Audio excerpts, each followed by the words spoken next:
আপনাকে আমি বলি, খলিলুর রহমান কিন্তু পররাষ্ট্র উপদেষ্টাও ছিলেন না, উনি কোনো অর্থনৈতিক বিষয়ক উপদেষ্টাও ছিলেন না, বা বাণিজ্য চুক্তির জন্য উনি কোনো দায়িত্ব উনি অ্যাকচুয়ালি কিন্তু উপদেষ্টা হিসেবে শপথও নেন নাই। খলিলুর রহমান প্রসঙ্গে মার্কিন যুক্তরাষ্ট্রের সেই বাণিজ্য চুক্তির কথাও যখন আসলো, মানে অধ্যাপক আনু মোহাম্মদ তিনি আজকে বলছেন যে অন্তর্বর্তীকালীন সরকার অনেকটা তাড়াহুড়ো করেই বাণিজ্য চুক্তিটা তারা করে গেলেন। তারা তো বলতে পারতেন নির্বাচিত সরকারের জন্য আপনারা অপেক্ষা করেন, মানে কেন এত তাড়াহুড়া তারা করলেন? এর উত্তর কি আপনার কাছে আছে মঞ্জু ভাই, খুব সংক্ষেপে?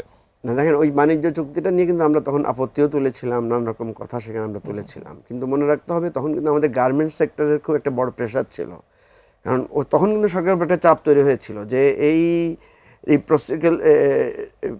মানে বাণিজ্য চুক্তিটা সই হলো 9 ফেব্রুয়ারি, দেশে নির্বাচন হলো 12 ফেব্রুয়ারি, মানে আমরা কি এতটুকু পার্সু করতে পারতাম না? কিংবা তখন খলিলুর রহমান সাহেব কি বলতে পারতেন না যে সাধারণ নির্বাচনটা হয়ে যাক, তারপরে তারা? আপনাকে আমি বলি, খলিলুর রহমান কিন্তু পররাষ্ট্র উপদেষ্টাও ছিলেন না, উনি কোনো অর্থনৈতিক বিষয়ক উপদেষ্টাও ছিলেন না, বা বাণিজ্য চুক্তির জন্য উনি কোনো দায়িত্ব উনি অ্যাকচুয়ালি কিন্তু উপদেষ্টা হিসেবে শপথও নেন নাই। উনি আমাকে যেটা বলেছিলেন যে উনি কিন্তু শপথও নেন নাই উপদেষ্টা হিসেবে, কারণ এটা ওনার একটা ব্যাখ্যা ছিল।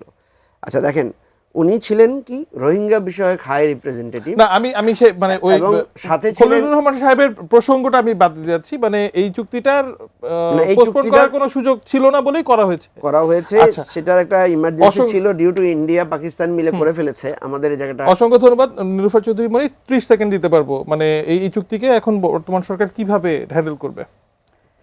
দেখেন, চুক্তি কি হয়েছে আগে জানতে হবে, সরকার আগে দেখবে, জানবে, তারপরে যেহেতু মার্কিনীদের সাথে বাংলাদেশের একটা সম্পর্ক অনেক আগে থেকে খুব ভালো সম্পর্ক, অনেক ব্যবসা, তাদের গার্মেন্টসের ব্যবসাটাই আমরা আসলে করি মূলত, আমরা অনেক রেমিটেন্স পাই।